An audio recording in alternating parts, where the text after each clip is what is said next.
Telangana group 1 mains 2024 మీద ఒక important update అయితే ఉంది. సో అప్డేట్ ఏందనేది మనం ఈ వీడియోలో తెలుసుకునేందుకు ప్రయత్నిద్దాం. సో బ్యానర్ హెడ్డింగ్ చూసుకుంటే తెలంగాణ గ్రూప్ 1 మీద రేపు తీర్పు ఇవ్వనున్న హైకోర్టు. సో ఇక టాపిక్లోకి వస్తే మీ అందరికీ తెలుసు, ఆల్రెడీ గత నెలలో తీర్పు ఇస్తామని చెప్పి తెలంగాణ డివిజనల్ బెంచ్ అనౌన్స్మెంట్ చేయడం జరిగింది. సో సుదీర్ఘ వాదనల తర్వాత కోర్టు జడ్జిమెంట్ కోసం రిజర్వ్ చేయడం జరిగింది. కానీ కొన్ని కారణాల వల్ల జడ్జిమెంట్ ఇంకా పూర్తి కాలేదని చెప్పి గత వాయిదాలో జడ్జిమెంట్ని పోస్ట్పోన్ చేయడం జరిగింది. సో ఇదందరికీ మీకు తెలిసిందే. సో ఇప్పుడు ఆ రోజు ఫిబ్రవరి 5వ తారీఖు రోజున తుది తీర్పు ఇవ్వబడుతుందని చెప్పేసి తెలంగాణ హైకోర్టు డివిజనల్ బెంచ్ అయితే చెప్పడం జరిగింది. సో అందులో భాగంగా రేపు మీరు ఒకసారి స్క్రీన్ మీద చూస్తే court number 1 Thursday the 5th day of the February 2026. So item number 1 నుంచి దాదాపు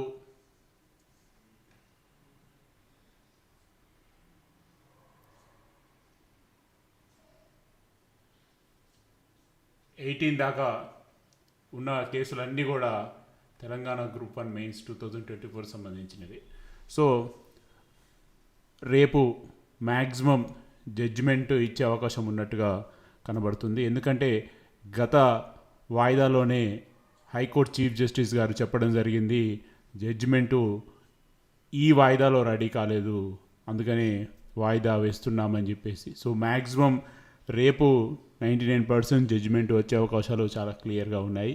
సో ఏదో 1% మళ్ళీ ఇన్ కేస్ వాళ్ళకు ఉన్నటువంటి బిజీ షెడ్యూల్ వల్ల పోస్ట్పోన్ అయితే చెప్పలేం, కానీ 99% అయితే రేపు తెలంగాణ గ్రూప్ 1 మెయిన్స్ 2024 ఒక భవిష్యత్తు తేలవబోతుంది.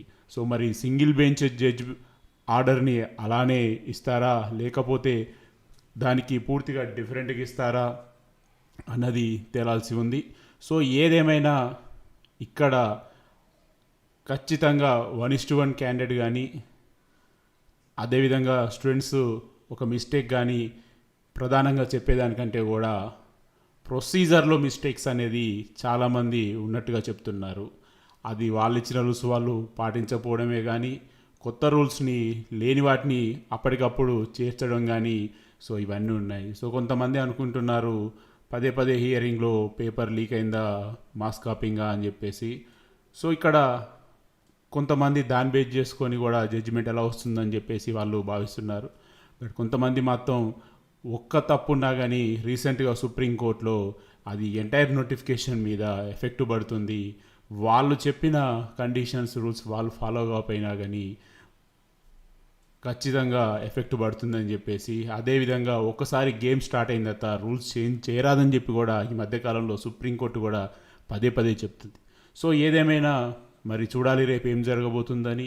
సో ఈ యొక్క తీర్పు వెలువడక ముందే తాత్కాలిక స్టే మీద ఆల్రెడీ 1:1 క్యాండిడేట్స్ అందరికి కూడా పోస్టింగ్ ఇవ్వడం జరిగింది. కానీ సుప్రీంకోర్టు అదేవిధంగా తెలంగాణ హైకోర్టు క్లియర్గా చెప్పడం జరిగింది, ఒకవేళ తీర్పు వారికి నెగిటివ్గా వచ్చినప్పుడు వారికి ఎటువంటి హక్కు లేదని కూడా చెప్పడం జరిగింది. ఇది ఖచ్చితంగా డిఫరెంట్ కేసు అని చెప్పుకోవచ్చు. ఎందుకంటే ఏపీపీఎస్సీలో ఇటువంటి ఫెసిలిటీ అక్కడ జాబ్ చేస్తున్న క్యాండిడేట్స్కి రాలేదు, మరి ఇక్కడ వీళ్ళకి ఇది డిఫరెంట్గా ఉంది. సో ఏదేమైనా కానీ రేపు తెలంగాణ హైకోర్టు డివిజనల్ బెంచ్ ఇచ్చినటువంటి తీర్పు ఖచ్చితంగా చరిత్రాత్మకమైన తీర్పు కాబోతుంది. మరి చూడాలి ఏం చేస్తారన్నది. ఒకవేళ సింగిల్ జడ్జిమెంట్ని ఓవర్కమ్ చేయాలంటే మళ్ళీ దానికి తగ్గట్టుగా మరి సింగిల్ బెంచ్ గతంలో 200+ పేజీలు జడ్జిమెంట్ ఇవ్వడం జరిగింది. మరి వాటన్నిటిని ఓవర్కమ్ చేసుకుంటా మరి వీళ్ళు ఆ పేజీలు దాటేసి ఆ కేసెస్ దాటి ఇస్తారా, లేకపోతే దాన్ని ముందుకు తీసుకెళ్తారా అన్నది ఎంతోమంది ఆతృతతో ఎదురు చూస్తున్నారు. చూద్దాం మరి రేపు ఏం జరగబోతుంది అన్నది. సో ఇది ఫ్రెండ్స్ ప్రస్తుతానికైతే ఉన్నటువంటి అప్డేట్.